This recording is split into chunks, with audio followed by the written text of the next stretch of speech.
తెలుగు వారి number 1 choice Telugu matrimony. Jubilee Hills బైపోల్లో కమలం నయా స్ట్రాటజీ తెరపైకి తెస్తుంది. ప్రత్యర్థులను టార్గెట్ చేసేందుకు తన ప్రధాన ప్రత్యర్థిని అస్త్రంగా చేస్తుంది. ఇంతకీ బీజేపీ ప్లాన్ ఏంటో చూద్దామా? జూబ్లీహిల్స్ ఎన్నికల్లో రాజకీయ చదరంగం రంజుగా సాగుతోంది. ఓటర్లను ఆకర్షించేందుకు ఎవరికి వారే వ్యూహరచన చేస్తున్నారు. ముఖ్యంగా మైనార్టీ ఓట్ల మీద కాంగ్రెస్, బీఆర్ఎస్ కన్నేశాయి. కౌంటర్గా హిందూ ఓట్ల కోసం బీజేపీ ప్లాన్ చేస్తోంది. జూబ్లీహిల్స్లో కాంగ్రెస్ గుర్తుపైన మజ్లిస్ పోటీ చేస్తుందని కమలం ప్రధాన ఆరోపణ. రాష్ట్రాన్ని పాలించేది కాంగ్రెస్ కాదని మజ్లిస్ అంటూ ప్రచారం చేస్తున్నారు.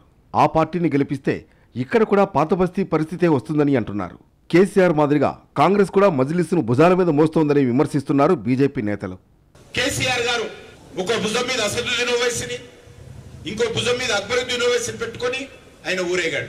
ఈరోజు కాంగ్రెస్ పార్టీ అధికారంలోకి వచ్చిన తర్వాత మరి రాహుల్ గాంధీ, రేవంత్ రెడ్డి పరిస్థితి కూడా అదే ఉన్నది. మజ్లిస్ పార్టీ ఏది చెప్తే దానికి తందానటువంటి పరిస్థితి ఉన్నది. మజ్లిస్ పార్టీ యొక్క కనుసైగల్లో ఈరోజు కాంగ్రెస్ పార్టీ పనిచేస్తా ఉంది. తెలంగాణ ప్రజలు, జూబ్లీహిల్స్ ప్రజలు ఈ మూడు పార్టీలకు ముఖ్యం కాదు. ఈ మూడు పార్టీలు కూడా మజ్లిస్ పార్టీ నాయకత్వంలో పనిచేయడానికి సిద్ధంగా ఉన్నటువంటి పార్టీ.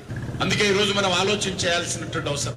ఎంఐఎం చేతిలో బతికే బతుకు వద్దని హస్తంతో పతంగును ఎగరేయిస్తున్నారని తీవ్ర విమర్శలు చేస్తోంది బీజేపీ. మొత్తానికి కాంగ్రెస్, బీఆర్ఎస్, బీజేపీ ఇలా ఎవరికి వారే సిటీలో పేరు మోసిన జూబ్లీహిల్స్ సెంటర్ మీద జెండా ఎగరేసేందుకు ఎత్తులకు పై ఎత్తులు వేస్తున్నారు.